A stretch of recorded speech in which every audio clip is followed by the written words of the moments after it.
Bigyan natin ng reaction, opinion ngayon itong post ng Ang Balita Ngayon tungkol ito sa matapang na birada o patutsada ni Anjo Iliana sa presidente, PBBM, at todo rescue naman si Auntie Claire. Ito ang pahayag ni Anjo Iliana. Sabi niya, panay ang ngiwi mo, panay ang ngiwi po ng bibig nyo, Mr. President. Ngiwi. Ganun ba?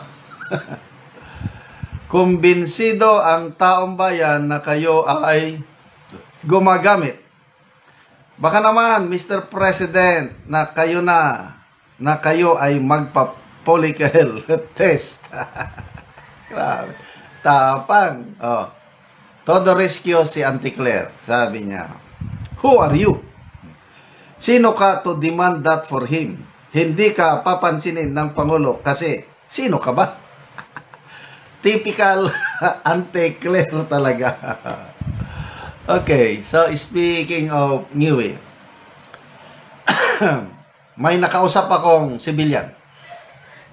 I don't know paano niya nasabi itong yung pagkakaalam ko, sir, sabi niya.